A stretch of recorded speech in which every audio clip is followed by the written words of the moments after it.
objection? So ordered. Mr. President, this Friday at midnight, the government will run out of funding. That leaves us with just a few options. One, we could pass the massive, yet-to-be-drafted Pelosi-Schumer omnibus spending package, leaving the outgoing Democratic House majority in charge of drafting the bill to fund the federal government for the balance of fiscal year 2023, despite the fact that voters sent a clear message this November disapproving of the fiscal direction of our federal government.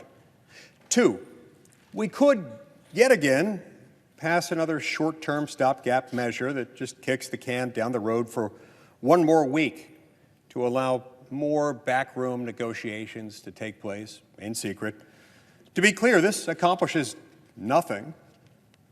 It is simply a way to whip up support for another inflated spending package. So when I say it accomplishes nothing, that's not really true. It is very effective at doing some things. It marshals very effectively the angst of hundreds of millions of Americans who don't want a government shutdown. A lot of these people depend on the federal government remaining open to process whether it's the paychecks for our soldiers, sailors, airmen, and Marines, or others who have contract with the government or receive payments from the government of one sort or another, or otherwise impacted by the federal government's inability to operate during a shutdown. They all have something to worry about. They all have reasons to fear a shutdown. And those anxieties end up being transferred onto their elected representatives in the House of Representatives and in the Senate, who in turn fear a shutdown for the same reasons and feel the collective weight of those concerns bearing down on them. But there's a dual threat that takes place here. You see, those who may be coming to the Senate floor in the next day or two to propose exactly this, option two, that is to just kick the can down the road for another week through another one-week spending measure, they'll be coming down here predictably, foreseeably, in the name of avoiding a shutdown. But make no mistake, Mr. President, when saying that they want to delay spending, they want to delay any shutdown by another week, they're not really saying we don't want the threat of a shutdown. They're saying we want to move the threat of a shutdown, the possibility of a shutdown, closer to Christmas. Why Christmas? Well, that's when the anxieties of the American people and their elected representatives in Congress are at their maximum. That's where we all feel it the most. We all feel the pressure to get something done the most. And that's also where members of Congress, being human, understandably want to be able to get home in time for Christmas, to spend the Christmas holidays with their families. And it's this dual threat that very often, year after year, is used to persuade members of Congress to vote for a spending bill that spends too much money and that does so through a mechanism that they've had no part in, that they've been excluded from, that they would never vote for in the absence of this dual threat of a shutdown at Christmas time. So no, this isn't right. When we do that to the American people, what you're really doing is cutting them out of the process. When you cut the people's elected representatives in Congress, who have been elected by the American people to take care of these things for them so that they don't have to worry about it. And then you tell them, we're not going to give those you elect any opportunity to have meaningful input into a spending bill, which we're going to present to them at Christmas time in order to force a non-existent consensus behind something they know they shouldn't vote for. That is wrong. It's gone over and over again, and it's got to stop. It must stop now. So that's option two. Suboptimal, to say the least. Option three, we could do the right thing, and we could pass a continuing resolution that keeps the government funded, maintaining current spending levels until after we've sworn in the new Congress, including the Republican House majority early next year. Mr. President, it's only this latter option, only the third option, that makes any sense at all. And it's only this third option that's fair to voters. You see, Mr. President, for the last 2 years, we've seen unprecedented inflation, driven by reckless government spending. And we've seen that moving forward in a way that's crushed American families. Our national debt has grown during those 2 years by about $4 trillion, reaching an astronomical $31 trillion, a figure that we've just reached within the last few days. In Utah, inflation costs the average household $1,000 a month, every single month, relative to the day that Joe Biden took office. These are not, for the most part, people who just have an extra $1,000 to burn.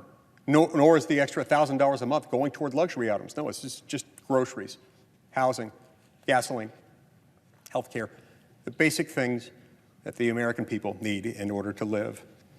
Simply put, the American people can't afford the policies of the last few years. They certainly can't afford the kinds of spending bills that get passed when we use this dual threat of the shutdown threatened at Christmas time under an artificially imposed deadline.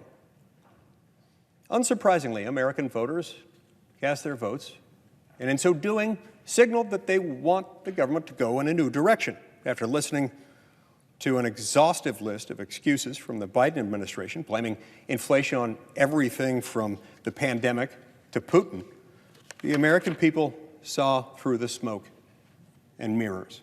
They voted for accountability and made it clear that they expect their elected representatives to be responsible stewards of taxpayer dollars. Unfortunately, if this body just goes right ahead and passes another omnibus spending bill, a bill that we know is coming, a bill that we know is going to be thousands of pages long, a bill that we know that we will receive at the most maybe a day or two before we're expected to vote on it, with no intervening committee debate or discussion, or opportunity for amendment. This body, if it chooses to enact such legislation, will be ignoring those legitimate desires on the part of the voters. We're witnessing a conspicuous, reoccurring trend whereby leaders use the threat of a government shutdown to pressure members into voting for inflated spending provisions without even time to read the bill, much less without giving them any time to consult with those they represent about how they feel about that spending and those policies. So does this tactic remind you of anything? Well, it should. How about Speaker Pelosi's now infamous statement about Obamacare, when she said, we have to pass the bill in order to find out what's in it? We all know how that turned out. Not well.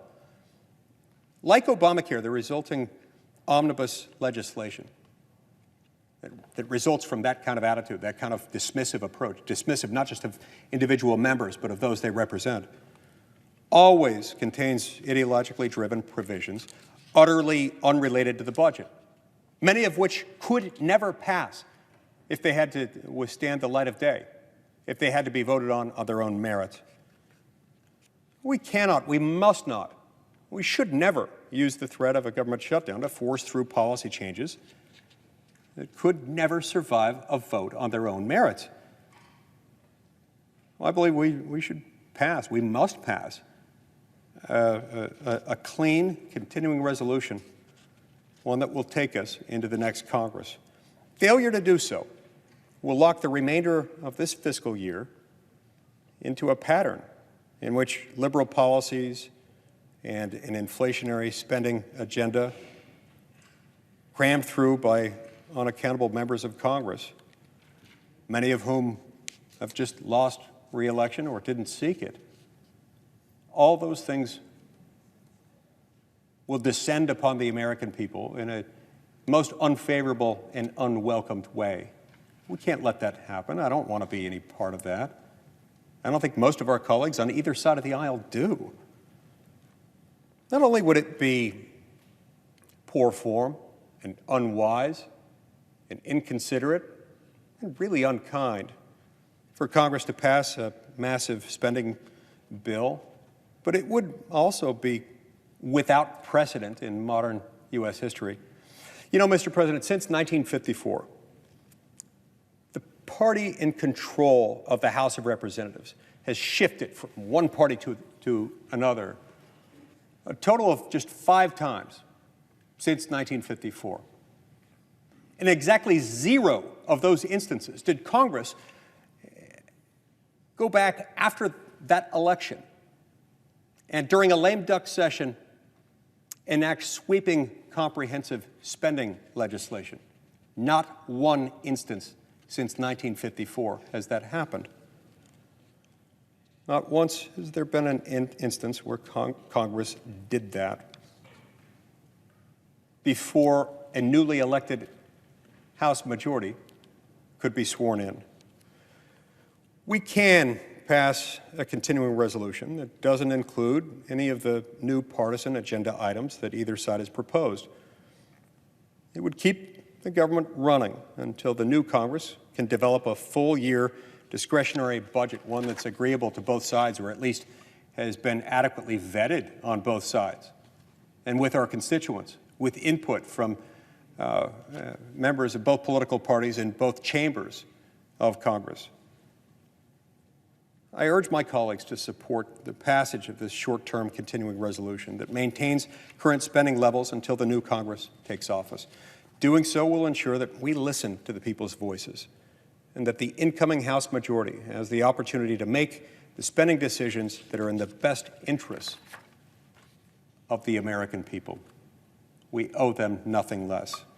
To that end, Mr. President, as if in legislative session, I ask unanimous consent that the Senate proceed to the immediate consideration of S-5244, which is at the desk. I further ask that the bill be considered read a 3rd time and passed, and that the motion to reconsider be considered made and laid upon the table. Is there objection? Mr. President, Senator from Vermont. Reserving the right to object, and I will, but let me explain why. The bill offered by my colleague on the other side of the aisle is short-sighted and premature. We've been working on this omnibus for months. I would have been happy to, among the 50 or 60 senators of both parties who sat down and talked to me about what might be in it, I would have been happy to have heard from him too, but I know he had other pressing duties and didn't have time to. But I'm afraid it would unnecessarily punt our basic responsibilities even further down the road. Vice Chairman Shelby, Chair DeLauro, and I continue to trade offers and negotiate an omnibus spending bill with the Democrats and Republicans who have worked with us, and we believe we're close to a bipartisan, bicameral agreement. And reaching this agreement now is important for Americans in every state across the country. I know in my state of Vermont, in my hometown, my farmhouse in Middlesex, Vermont, it was 20 degrees. Next week, it's going to get cold. With the cost of natural gas and heating oil up more than 25%, families across my state are sitting down at their kitchen tables trying to figure out how they're going to afford to heat their homes and feed their families. Groceries are up more than 10%. They're making these decisions right now because they do not have the luxury of simply kicking the can down the road. They need assistance now, not months from now, if at all. They're not the ones that got the benefit from the huge Trump tax cut, which increased the deficit but gave money to the highest level of income in our state, in our country. Reaching this agreement now is important because in my home state, opioid deaths are on pace to surpass last year's grim toll. I don't think there's a senator on this floor who hasn't seen opioid deaths go up in their state. We've seen it throughout the country. And I'm not going to stand in the way of blocking money that might help bring those opioid deaths down. Because Vermont's not alone in its fight against this scourge. You cannot name a state in this country that they're honest is not facing this scourge. Communities across the country host grieving families and people struggling with addiction who need new resources now, not months from now, if at all. That's Republicans, Democrats, Independents, everybody. These communities are also pleading for resources to support state and local law enforcement. Having spent 8 years in law enforcement, I know what's needed. In fact, most of my friends on the other side of the aisle claim to support law enforcement. Well, if they really mean it, they should pass an omnibus agreement now, which would mean we could get more than 1,500 more police officers on the streets and provide law enforcement with new and needed resources now, not months from now, if at all. Our nation's veterans need us to act now. Everybody claims they're in support of them, as I am, as our presiding officer is, as most senators are. If we do not do our jobs, the Bipartisan PACT Act will go underfunded. VA medical care will fall at least $7.5 billion short. Our nation's veterans deserve to have the promises we made them fulfilled now, not months from now, if at all. Victims of natural disasters like Hurricanes Ian and Fiona need us to act now. A continuing resolution will delay aid to these communities by at least 6 weeks. Now, this week, the Senate will pass the NDAA. It'll receive bipartisan praise of what it says for our armed services. Well, I would remind my colleagues the NDAA makes many promises, but without an omnibus appropriations bill, it's a broken promise. $76 billion for national defense will be left on the Republican cutting room floor. $76 billion for national defense will be left on the Republican cutting room floor. I could take up the entire day talking about why the short-term CR is a dereliction of our sworn duty, a failure for the American people, a temporary solution that promises to run headlong into even more difficult promises. But I will end by saying that Vice Chairman Shelby, Chair DeLauro, and I are close to an agreement. The American people sent us here to do our jobs, not kick the can down the road, not make statements on the floor, but to do our work. So for these reasons, I object. Objection is heard. This is going to be real easy, The senator from Indiana. It's going to be real easy, real short. In November, the House of Representatives, it was in a much wider kind of popular margin when you add up the votes that we won across the country through the House of Representatives, slimmer in terms of the number of seats we picked up, but we got it back. Why would Republicans go along with a huge spending bill like this one? It's happened every year since I've been here. No budgeting, no appropriations that even an appropriator like myself can look at because it's done behind closed doors. And all we got to do is get this into the next Congress. Congress funds the government through CRs all the time for the wrong reason because they don't do the homework, they don't do the regular order, kicks the can down the road consistently, standard operating procedure. It's a slap in the face to those voters to let the outgoing House majority set the agenda for the next 10 months. We shouldn't fund the government with huge omnibus bills in the first place. And we shouldn't give Pelosi, current Speaker Pelosi, a going away present when she's been part of the process for all these years. We should actually do a budget like it's supposed to be done and we should not do this as we're heading into a new Congress. I yield back to the senator from Utah. And I yield to the senator from Wisconsin. Senator from Wisconsin. Mr. President. Senator from Wisconsin. Mr. President, you'll notice that the senior senator from Vermont didn't talk about overall spending numbers. I would ask the President, I would ask anybody listening to these floor speeches today, do you know how much the federal government spent last year? I've been asking that question of my colleagues. I've been asking that question of journalists here in Washington, D.C., people who report on the dealings on the floor. And the vast majority cannot answer that question. So the question you ought to be asking yourselves is, why can't you answer that question? It's not your fault.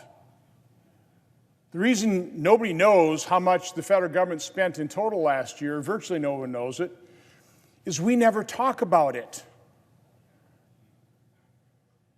We are the largest financial entity in the world. And we never talk about how much we spend in total. We talk about little bits and pieces. We talk about $6 billion here, $76 billion there. No doubt, necessary funding for top priorities. But we don't spend the time talking about how we're mortgaging our children's future. I've got a couple charts I'd like to display.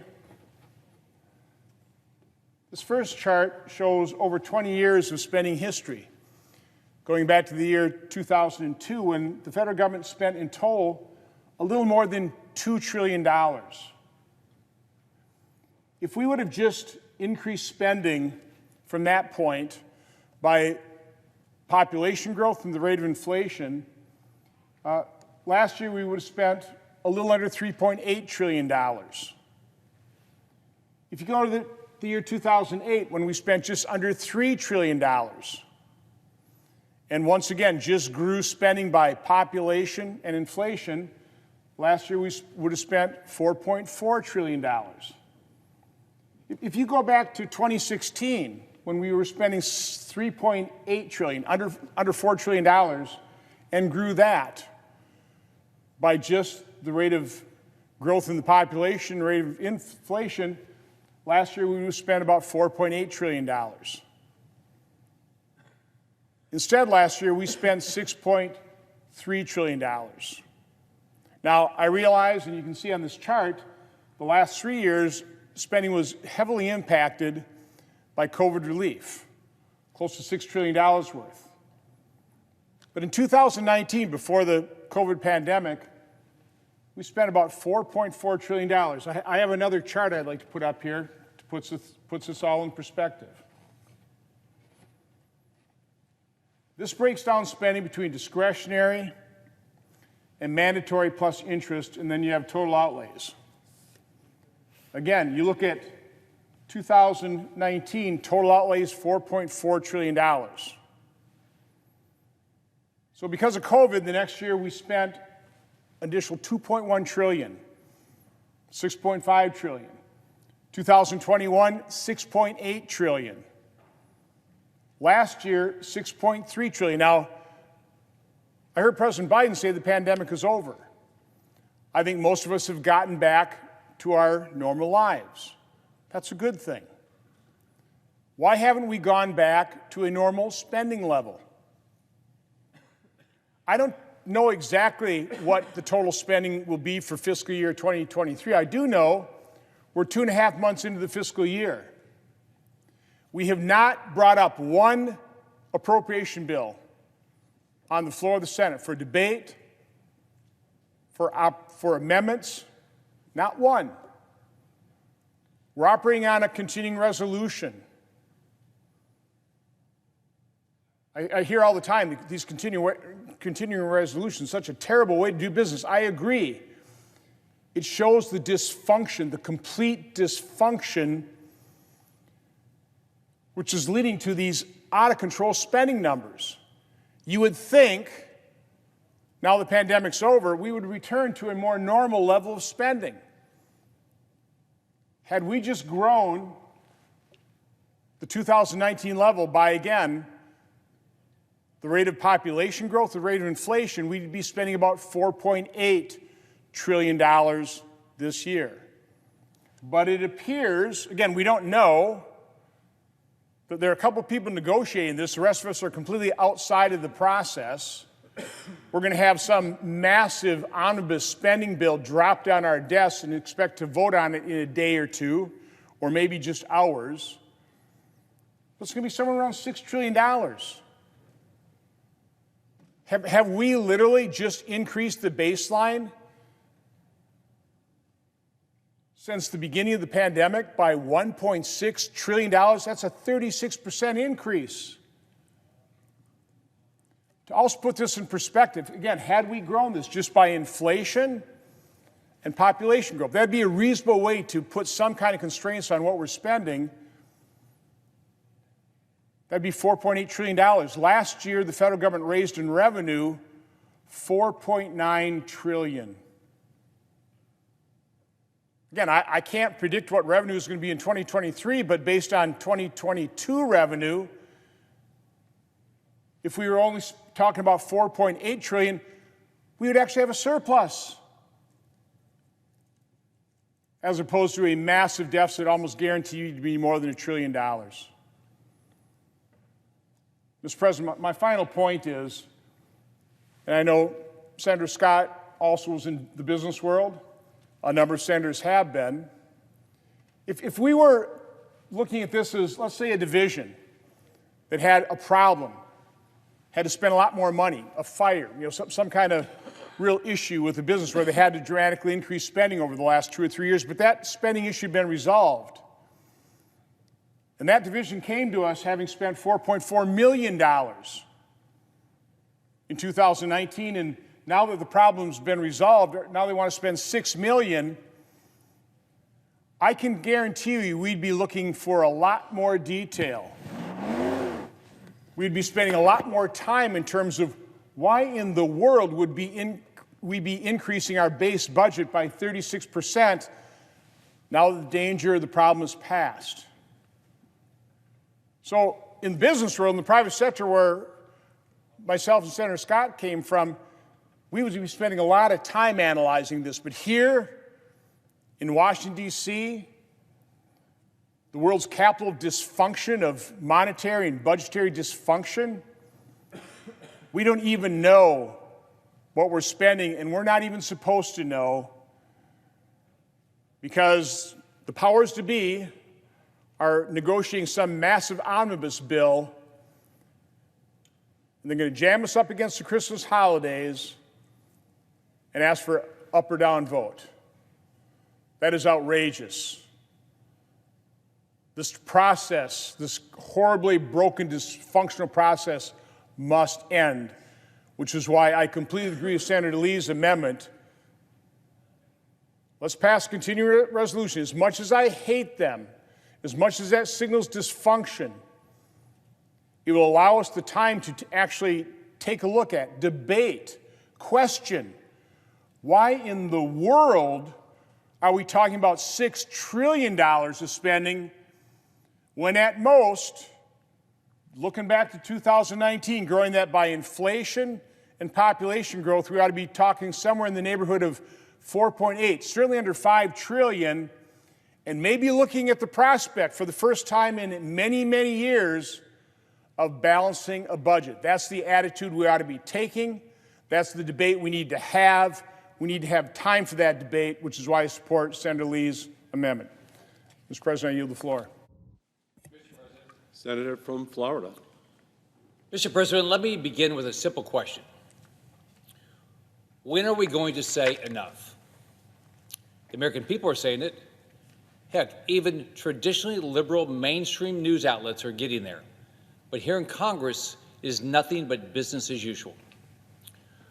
We just keep letting it pile up, month after month, year after year. Now it's burying our country. The it should be obvious. I'm talking about America's massive federal debt, now more than $31 trillion. It's grown by nearly $5 trillion since President Biden took office, and it was growing like a weed before that, too. We should all be disgusted with the reckless spending in Washington that has caused this massive debt. Just look at what it's doing to our country. Historic inflation is raging across America, hurting families and businesses and pushing the American dream out of reach as prices skyrocket and interest follow close behind. Reckless spending approved by this chamber and our colleagues in the House has caused this. Mr. President, I've been in the Senate for almost 4 years, and this time I've talked a lot about my childhood. Many of you heard my story as someone who was born to a single mom, grew up poor, and lived in public housing. It's a hard place to start your life, and today, folks in the same situation are struggling more than ever to get by and make ends meet as they deal with sky-high inflation. In most places across the world, people who grew up like me have no hope of being anything but what they were born into. For me, that was poor and watching my mom struggle every day to get by. But that's not true in America. This is the greatest nation on earth because a kid that grows up watching their parents struggle and living in public housing can work hard and be anything. But that promise isn't guaranteed. We have to protect that by being responsible with taxpayer money and not allowing inflation and debt to ruin us. Throughout my life, I've run businesses big and small, from a couple hundred employees to hundreds of thousands of employees. Here's the one thing that doesn't change no matter how big you get. If you don't live within your means, you fail. Same goes for any family. No family or business in any of our states gets to burn through money with no consequences. Mr. President, the only place that has become acceptable is here in Washington. Why? Because Congress stopped doing what you got elected to do. As I said, I've been in Washington for about 4 years now. One thing I've learned is that in Washington, compromise means everyone gets everything so nobody has to make a tough choice. The result is gross fiscal mismanagement and unsustainable debt. Instead of standing up to this broken status quo in Congress, something I think most of us ran on, too many people get elected, come to Washington, and become a rubber stamp for more spending. So here we are again, just days away from a government funding deadline. Some of our colleagues are again pushing a massive omnibus, what we're calling the Pelosi-Schumer spending bill, which keeps this inflation bomb deficit spending going. I asked earlier, when are we going to start saying enough? Will it be when the debt hits $35 trillion, $45 trillion, $50? Can you imagine $50 trillion worth of debt? No, the answer has to be now. We say enough is enough today. And we should by saying no to a massive omnibus spending bill and approving the simple continuing resolution being offered by my good friend Senator Leahy of Utah. Doing this allows the new Congress to put together a real budget that's balanced, which is what we should always be doing anyway. I don't like continuing resolutions, no more than I think anyone here does. Since my first day in the Senate, I've been vocal about needing to pass a budget, a full budget, that's balanced and gets America's finances in order. But that's not going to happen in the next 3 days, or before the next Congress begins for that matter. So the thought of passing a Pelosi-Schumer spending bill, now just weeks before a new Republican majority in the House takes power is insane. It's as bad an idea as I've heard up here. Also goes against decades of precedent. As Senator Leahy said, since 1954, control of the House has changed 5 times, and there's never been an instance of Congress passing an omnibus spending bill before a new House majority takes power. Given that America is now in more debt than ever before, and inflation is the highest it's been in 40 years, why should we choose now to break precedent and greenlight more reckless spending? And let's not forget what the Democrats wish to do with the hard-earned tax dollars of American families. The last time Democrats passed a spending bill, they approved $80 billion so the IRS can hire 87,000 new agents to target working families and small businesses.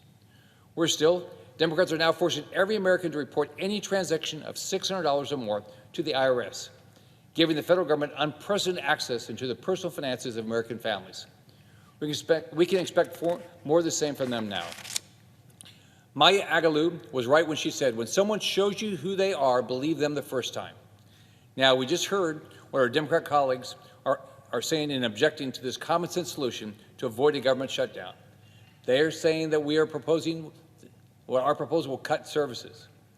Passing this CR into next year will not result in any cuts to funding or services. This will simply continue government operations just as they are today. Here's the deal. For too long, the failed and ridiculous thinking in Washington has been budgets don't matter. And inflation doesn't matter because voters will never tie wasteful spending to inflation. The only way to get something done is to shove them into a giant spending bill, negotiated in secret, and pass it before anyone has any time to read it. That's wrong, and the American public is disgusted with this. It's not how any family or business operates. In the real world, you make plans, you meet deadlines, you make choices, and live within your means, because failing to do so means failing to survive and prosper. Congress shouldn't be treated any differently.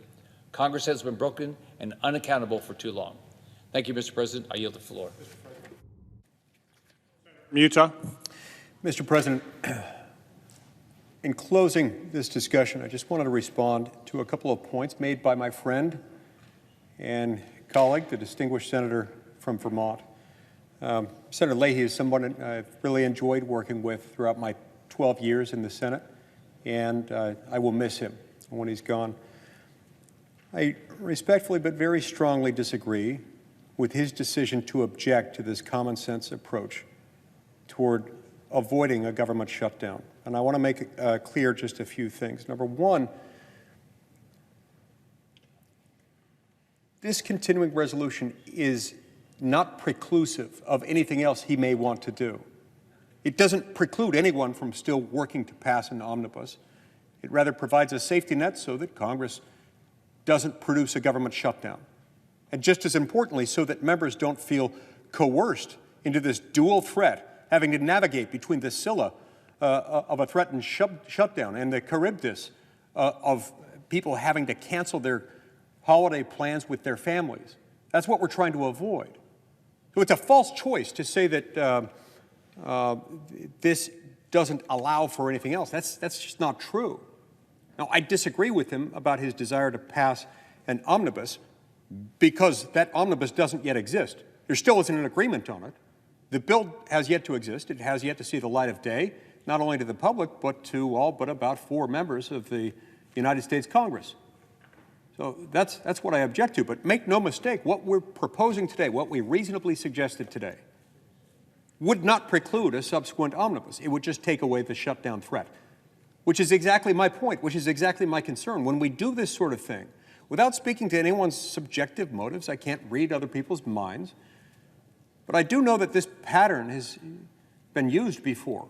It's a tried and true process by which people convince their colleagues to vote for things they would never otherwise vote for. Because typically we don't like to vote on things that we haven't seen that spend trillions of dollars. My colleague from Vermont also refers to the fact that he's had lengthy conversations with a number of colleagues coming to him with their concerns. That's great. I appreciate that. It's a very appropriate thing for any senator to do, particularly the chairman of the Appropriations Committee. But as great as that is, Mr. President, that isn't legislating. That doesn't substitute for actual floor debate, and it sure as heck doesn't substitute for transparency and accountability, allowing the American people to see what they're going to be spending their money on. We're going to get, in a matter of days, probably in about a week, because usually they don't give us more time than that, a bill, and it will be 2,000 or 3,000 pages long, and it will spend probably $1.6 or $1.7 trillion. And, Mr. President, I think the American people understand that 2,000 or 3,000 pages of appropriations legislative text does not read like a fast-paced novel. Nobody's going to have a chance to review this, and that is the problem. So the fact that he's meeting with individual members, hearing their concerns, talking about possible trade-offs, that's great, but that doesn't provide what the American people need. Next, he appeals to the sense of the good things that will be in the bill, talking about the need to fund efforts to combat opioid abuse and addiction and the need to fund law enforcement. Great things. Great things. But we haven't seen the legislative text, and the fact that there may be good things in the bill funding good causes that would benefit good, deserving beneficiaries doesn't mean that the bill as a whole makes any sense. He also says that with some defiance and indignation that he's not going to settle for another short-term CR. That short-term CRs are a bad way of doing things. He's not okay with his short-term CR. That's a good point. I'm not either. I don't like them. It's a default. But we've been on a short-term CR since September 30th. That's 2.5 months, Mr. President. So I don't comprehend exactly where he would draw the line between a short-term CR that's acceptable and one that isn't. So 2.5 months is just fine, but a few more weeks isn't? I suspect he's going to be fine when somebody comes to the floor and asks for a 1-week short-term CR, a 1-week short-term spending bill. That's wrong. Why? Well, because it moves the threat of the shutdown that much closer to Christmas, when members most want to get out of town and when the American people and those they elect to represent them here are most concerned about a shutdown. That's coercive. That isn't trying to avoid a shutdown. No, that's playing with fire. That's presenting as a feature, not a bug, the risk of a shutdown. It's wrong, and it has to stop. Look, he objected today. I hope he'll reconsider. This isn't right. We know it isn't right. Those who elected us, whether we are Republicans or Democrats, deserve better. They don't deserve this. Thank you, Mr. President.